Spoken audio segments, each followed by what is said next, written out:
Hey guys, I'm going to try this voiceover thing. I was kind of having an issue. This is my second time attempting it because I sped my video up ×2, and now I'm feeling like my voiceover is not matching what I'm doing in the video. So bear with me. I'm doing this per request, and I finally bought a microphone. Happy Mother's Day to everyone. Okay, so what I'm doing here is I'm just trimming off the edges of these wallet-sized photos just so that they don't have any white and they're all clean edge. And then I'm going to put them in the shape of a rectangle in sequential order. Reagan's first bite, her reaction to her first bite, and then 2 photos of her messy face after eating. So that is what I'm doing right now.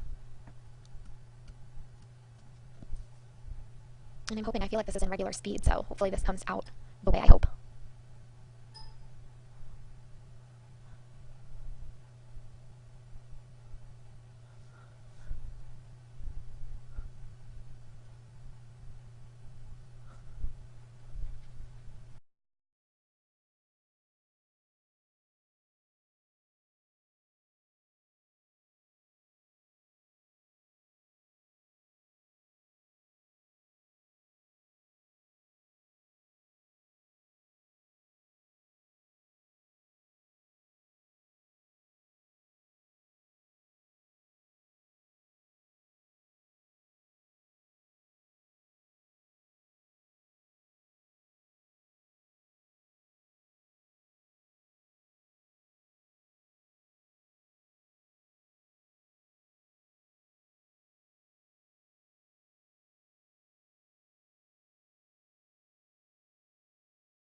So now I've matted that photo on that gray Cosmo Cricut paper and decided that I wanted the dominant color to be this turquoise from the basic gray PB&J paper.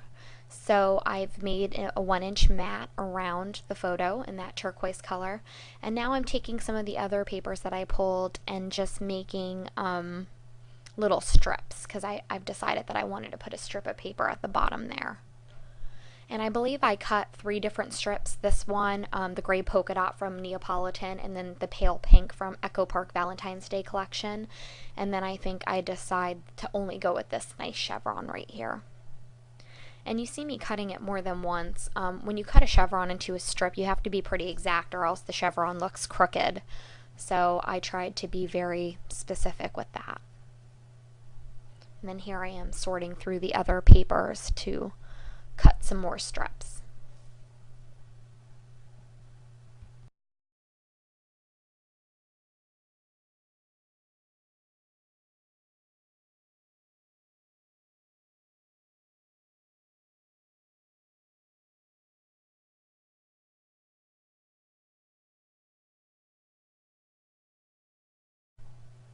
So now, as you can see, I've laid down that chevron Neapolitan paper as a strip, and now I'm trying to really work with the magenta in her bib.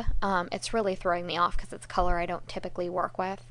And so this little border strip from the Paper Hearts collection from Crate Paper really brings out that magenta and is something I can work with. Now here I'm kind of fussing because I didn't realize that I adhered the paper completely down. I meant to only put adhesive in the middle, so now I'm really trying to pull it up to tuck that in.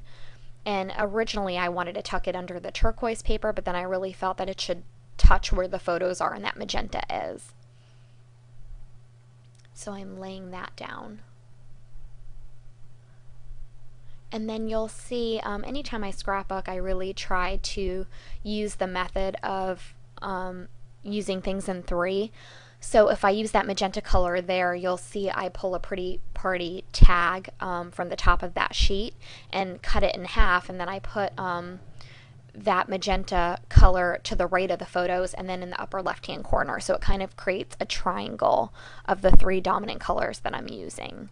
That's just a tip for new scrapbookers. It just makes the layout more cohesive and appealing if you kind of cluster things together in a triangle fashion. So you see me, the other half of that I cut and I just stuck it on my desk for use later. And now I'm looking at that Echo Park tag sheet, and I I really wanted to use the tag with the word 4 in it because I have 4 photos and I was going to build my title off that. But the 4 was kind of a lime green color and I really wasn't wanting to use that. So I opted for the Always You because it was turquoise and it had a little bit of pink from that heart. So it really brought out that magenta. So I'm still opting what I want and I finally decide on that little tag.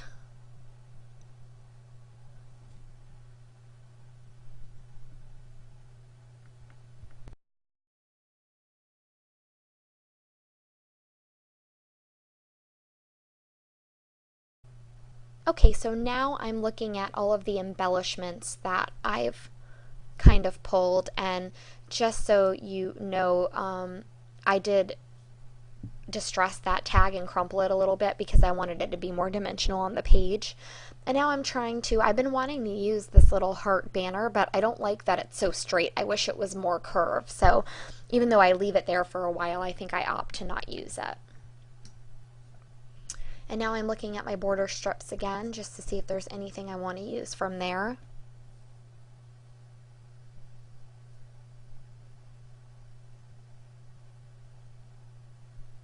And then that little tag says love meter and it goes from 1 to 20. So I thought that that was really cute because I just love her reaction here. So I use that as the primary strip on the other side of this photo. And again, you can see that I made the mistake of adhering it fully down. So I'm really fussing with it. And just as a sidebar, if you guys see that bracelet that I'm wearing, that was my Mother's Day gift from my husband and daughter. He got me a Tiffany's charm bracelet. It doesn't have any charms yet other than the Tiffany's heart, but you know, he was saying that it's something that we could add to every year since this is my first Mother's Day. And it was kind of funny because he put it on the like baby's formula in the Tiffany's box, thinking that was the first thing I would do in the morning was make her a bottle. But of course I, you know, made coffee and then I was going to make blueberry muffins and then I was doing laundry and then finally he was like, "Are you going to make her a bottle?" So I turned around and there it was. So I thought that was really sweet, and I don't normally wear bracelets, but I actually really like this one. Okay, so now I just cut a circle, like a yellow circle pattern that was from the labels collection of the paper hearts, or a pretty party, I'm sorry. And I use half the label there, and then I keep the other half on my desk for later, and I'll show you kind of that triangulation that I talk about. So now I'm looking at the various tags and stuff, and I don't end up using that 23 collection. I just couldn't find a way to really make it work. Anything that had the colors that I wanted to use was either a number or something that just wasn't appropriate for the layout. And I don't know, I might have skipped over talking about me sprinkling those Mr. Hueys, but they kind of ruined my layout for me. I used the new Boss Lady and then the water cooler, and I didn't realize how dark they were until I sprinkled them, so I really was not happy with that, but it was too late, so it's just going to have to do. And I think I need to just make a like a swatch of all the colors because they really don't match the labels. So then I just put one of the My Mind's Eye tags at the top that says "Such a Happy Day." And then here I decide, instead of using those other strips of paper I cut, to just make like a little bow border with the twine.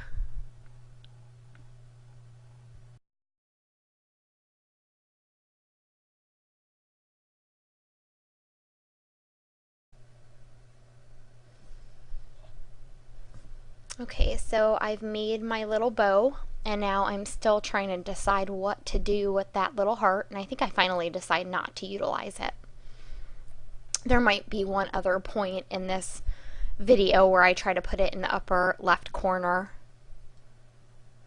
So now I'm just trying to pull a couple different embellishments to kind of make that triangular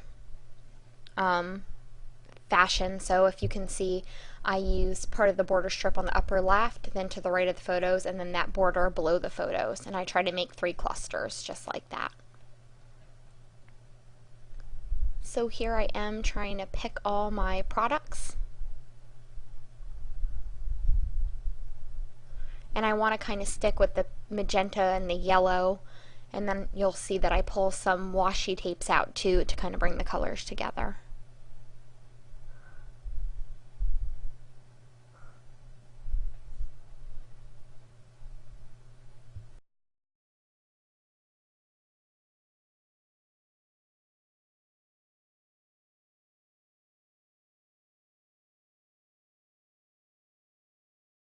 So I start making my cluster right here in the upper left hand corner, and that aqua diagonal stripe washi tape really brings the blue to that upper left hand side.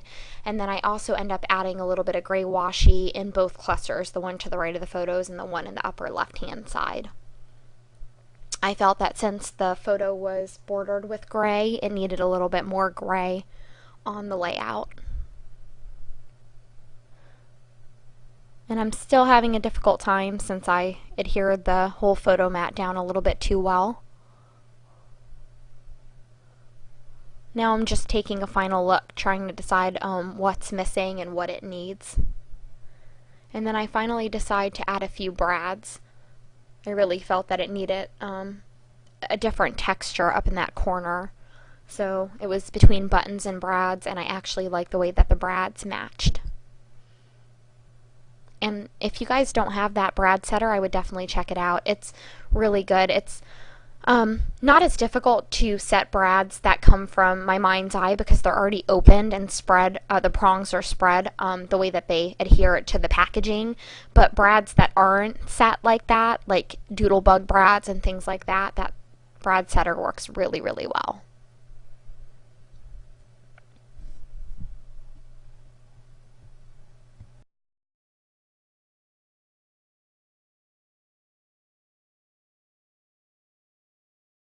So here I finally decided to make my title, which I had already had in mind that it was going to be so yummy.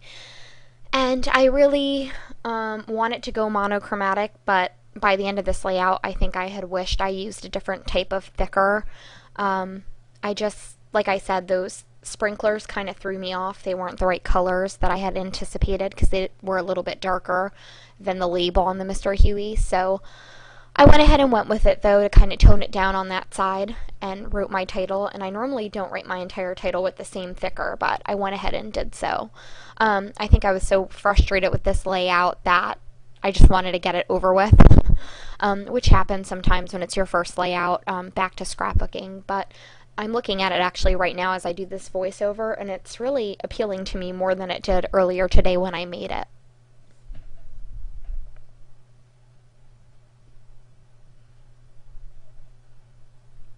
So that's really it, guys. I think that, the last minute of this video is me just futzing with the title and then showing you kind of a closer up view of the camera, but I'm going to put a still photo at the end anyways. Sorry, this was my first time doing voiceover, so hopefully it'll be better next time. Thanks, guys.